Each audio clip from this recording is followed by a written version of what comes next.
Hello everyone, I hope you're well. Welcome to my channel. If you've not been here before, it's where I talk about twin flame process. And this is the monthly readings for the fire signs for April 2022. If you would like to book a personal reading or a session, all my details are in the description box below. Okay, so we're going to start with Aries. You just tune in.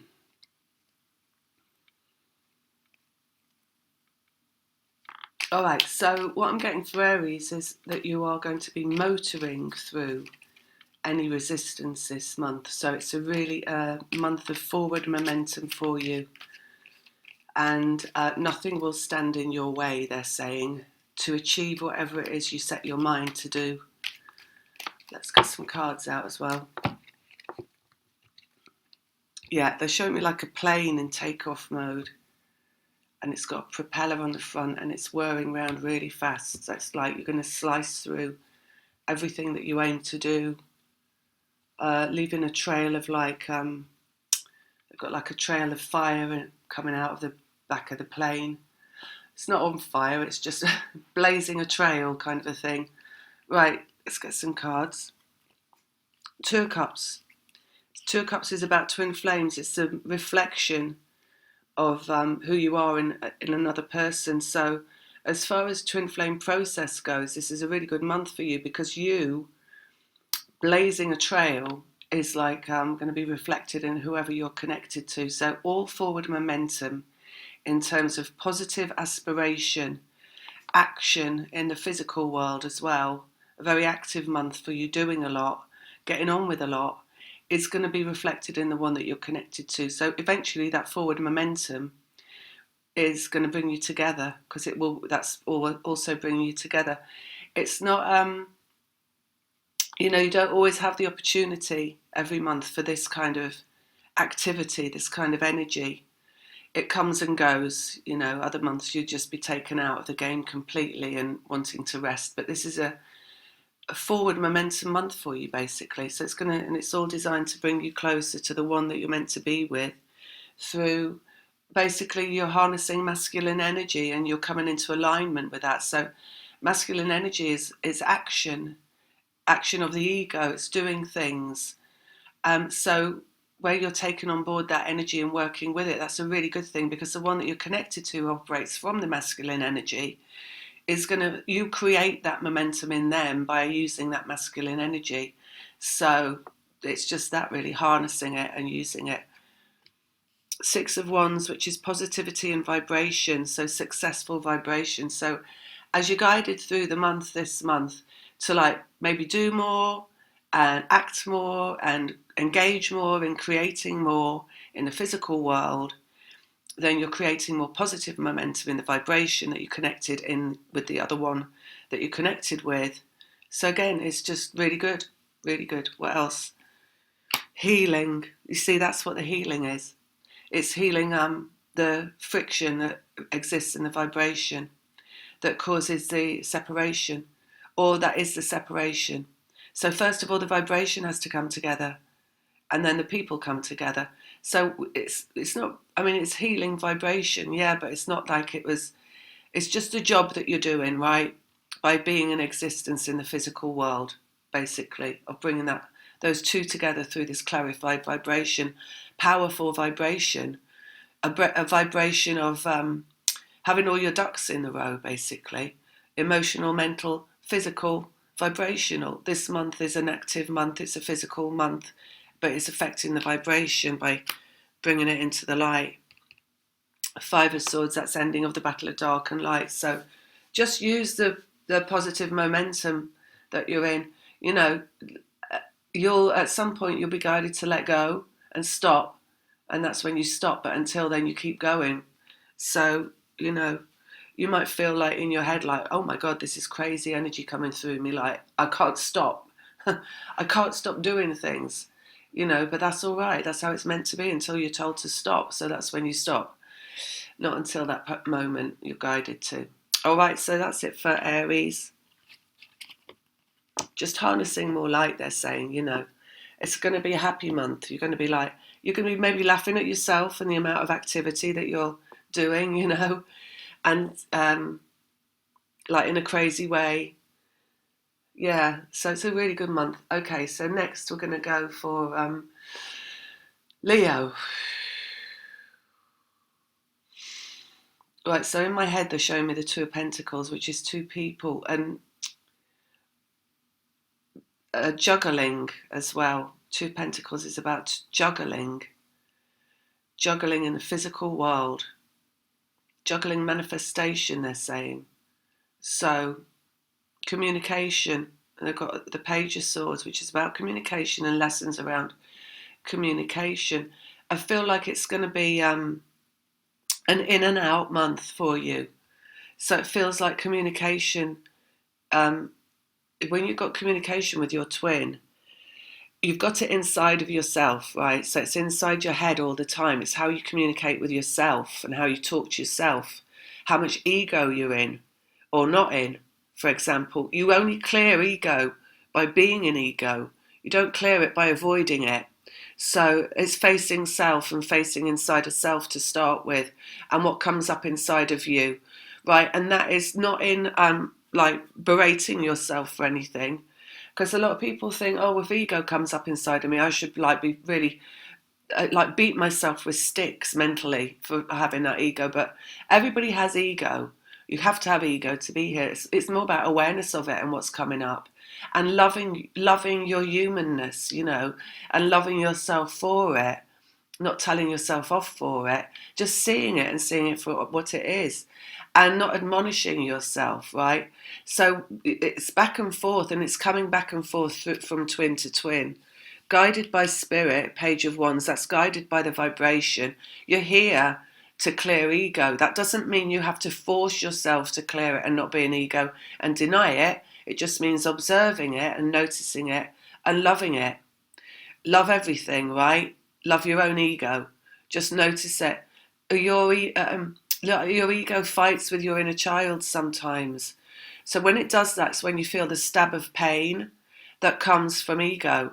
So it's not, again, about denial of that, or saying, you know, I did something wrong and I shouldn't feel the pain. That's a bad thing. It's acknowledging the pain, and then it's loving yourself more despite it. That kind of stuff, right? When you're doing that, again, it's healing. The inner child that's inside of you that feels the stab of pain of the ego, whether that's from someone else or from you, is that twin that you're connected to outside of yourself as well. So it's like that's how it comes inside of you. So the healing that's inside of you is always healing the pain of the ego.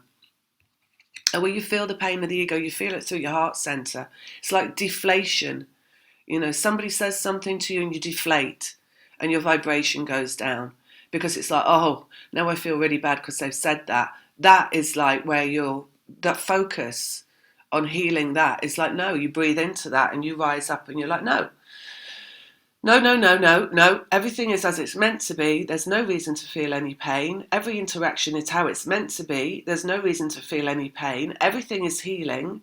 Everything is growing inside of me. Everything is coming to fruition. Just notice it going on. Notice it. Disconnect from anyone outside of yourself who's bringing that pain to you, because everything is meant to be. Right? Everyone has to establish their own boundaries. That's what ego is for. Everyone who's human has to establish, I could say actually everything in the physical domain that's alive has to establish its own boundaries. I mean, you look at plants, you look at cats. I know my cat, when he goes and gets on the garden wall, that's the time we stop having affection, because that's when he goes into his mode of guarding his location. So we have no petting whilst he's sitting on the wall. He has a boundary. You know, everyone has to have a boundary. That's what the ego is for. Your boundary is around how you own your boundary of your vibration. Separation, because essentially the separation of twin flames, when people talk about healing separation, you are going to have eventually two boundaried people come together. So that is with effective ego that will hold the boundary, right, inside of each of them, so that they can love freely with a boundary.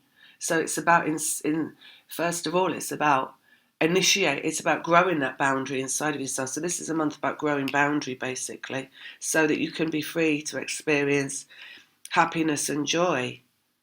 Right, that's Three of Cups, that's happiness and joy, and then come together with somebody who is also free to do that. So maybe you're going to get a lesson in boundaries this month. Four of Wands, which is steady, solid vibration. So again, it's just that you're going to get a lesson maybe in essentially the feeling of happiness and joy in relation to anything that could affect you in the physical world, which again is a disconnect from anybody else. And whatever it is, you see, nothing is right or wrong. It's not like, oh, they're a bad person, they did that to me, and now I feel bad and they did that. And that's, because that's like,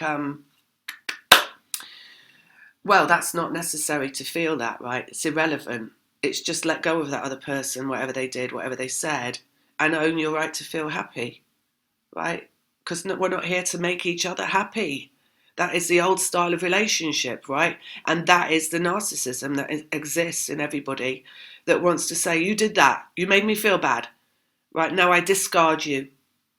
Because that's what narcissists do. They do a narcissistic discard. When something isn't comfortable to them in another person, they get rid of that person, right? But the freedom to be who you are and exist how you are without having to feel responsible for anybody else is alignment with your positive vibration, right? It's that selfishness of just being in ownership of your own feeling good, no matter what. So that's what I've got for Leo for this month. Could actually go on forever about that, but we won't. Okay, so next we're looking at, perhaps we'll do a whole video on that one day. Yeah, right. So who we got next? Sagittarius. So they're showing me, actually they're showing me the Ace of Wands, which is alignment with your vibrational accuracy, your point of attraction. Interactions with people, again, guided interactions. So remember, everything that comes into your space, your human space, everyone that you connect with, it's meant to be.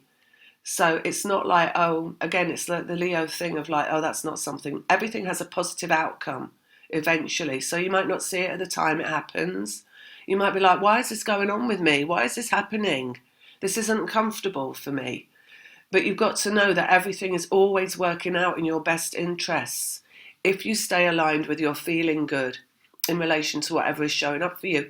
Because as you clear through to accurate vibration, your point of attraction, you have to clear through everything that's in detriment to that, which can only be cleared by you facing it and you coming into contact with it.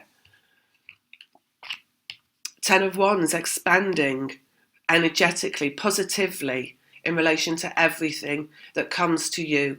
That is all about you just, it's like an energetic boundary, basically, of anything that would come towards you in the physical. Right, so your boundary, where is your boundary? It's in feeling good. Right, it's like, and in no resistance to your own feeling good, right? Because resistance is where you get, like you go into a feeling of like something serious about what's going on, like it shouldn't be happening, for example. So again, it's that for you, but it's more about you. I feel like in the Leo, it's something active with other people, whereas it's more like just inside of you, like an awareness that's going on. Like you're looking out, like they're showing me someone standing in a castle. You know how they used to have the parapets in the castles and the guards standing there watching out. And you think that's a really rigid thing, right? Like there's so much resistance in that, like watching for danger coming. But actually there can be a looseness in an adaptability and a looseness in your fortitude, right? So that lookout position from a place of enlightenment is from a place of joy. So your vibrational location of point of attraction is knowing nothing's going to hurt you if you stay in the location of happiness and joy, because everything will start coming from happiness and joy. So where you've got stuff coming towards you in the physical, you remain in a loose place of happiness and joy, a fluid place, an adaptable place. I like, hey ho, what comes will come, But if I reflect back happiness and joy to this in terms of how I feel, all more will come from that place. But everything is a lesson in that we experience in the physical world. Four of Pentacles, so that is, again, it's the now moment, right? Expansion in relation to the now moment. Sometimes it is like, just, this is one thing, right, in a nutshell. You put your own feeling good first. Just that. But until you've learned to have that, until that's become complete, you're going to be faced with other things that come that are designed manifestations to challenge that feeling good. They're designed to do that because your end location in twin flame process is you're feeling good. So how would you get to that end location if you weren't constantly challenged on being in that location until you become absolutely proficient in being in your feeling good, Sagittarius? And you're expanding through the mind, they're saying, because you're a very mental sign, although you're fire. You're very thoughtful. And you're very, you can be a little bit dogmatic in your thoughts, they're saying. You can be a little bit cut and dried, which is seeing things as black and white. But this is like more of a, you're being loosened up, they're saying. Your mind's being loosened up this month. I'll just get one more out. The moon. So, yeah, moon is like fluidity, basically. So just, it's like your eventual fluidity that you're going to become, which is, you see, what you hold on to hurts you. What you hang on to in your mind hurts you. Right, so if you're hanging on to something like they did this, they said that, you're hurting yourself. Let go of it and be fluid and kind of learn to laugh things off, right? Otherwise you become like concrete, and you settle into concrete. That's what makes people old. They settle into concrete with all everything they've been through and all the interactions they've had, that made them feel bad, and they get more and more like concrete. So it's like they just want you to loosen up. Let's have a look. Fear. Lessons in fear. It's not going to be a bad month. Maybe I'm presenting that as it sounds like something bad. But it's like you're just going to be challenged, basically, in your adaptability, your ability to kind of deflect bad feeling inside yourself somehow. And resistance, like feeling bad is resistance, right? You don't want to be in resistance. So it's an inner work of loosening up that resistance and brushing things off, and brushing things off lightly instead of hanging on to them and dwelling in them and going over and over them in your head, that kind of stuff. That energy this month for you. All right, so I'm going to leave it there. Lots of love. Take care. See you next month. Bye.